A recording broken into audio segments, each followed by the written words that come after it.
Hi, Mike Kennedy with you. Swiss Army knife update. My spring broke.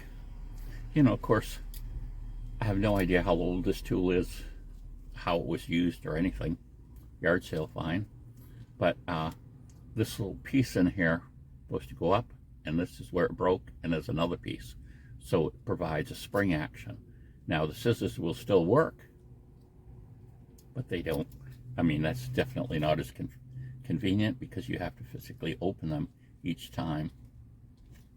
So there's this place called the Swiss Army Knife Shop in the US. They're $1.99, so I got 2 of them, and there are 3 sizes. There's a small, medium, and large. According to the website, it was a large spring that I needed. So we ordered that. We ordered 2 of them there. $1.99 a piece, so I got 2.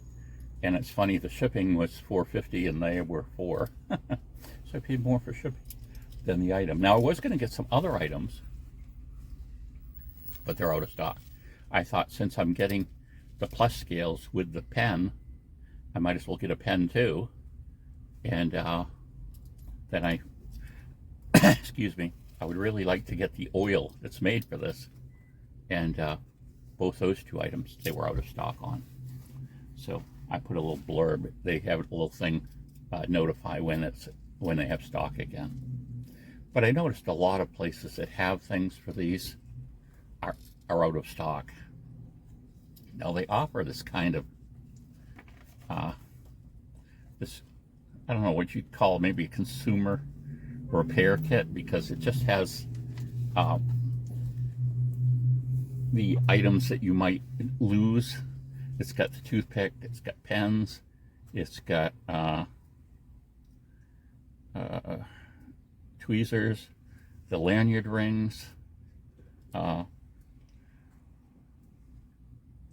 just trying to see if it has springs in it or not. Yep, springs too. But I think this is like $45 or more, this kit. I saw it. Maybe that I'm wrong, but I guess if you had a big collection of them and were using them and losing pieces, that would make sense. But hopefully that's not me. So anyway, that's the update. Hopefully in a week we'll have some new scales to put on, and I don't know, I'll have to track the shipment once it gets sent out and see how long the new spring is going to be for it. But there's my little update, and hope to have, now I'll have 2 videos on repairing it. We'll be putting in the spring, and we'll also be removing these scales and putting on new ones. While it's off, I'm going to do some cleaning of it. They suggest just putting it in some water and, working the tools and, the things to, get the grime. You can tell looking inside after you pull something out that, this has got some dirt in it. Big surprise. It's probably been in someone's pocket for years. Who knows? But we'll do whatever we can to it to kind of bring it back up to par.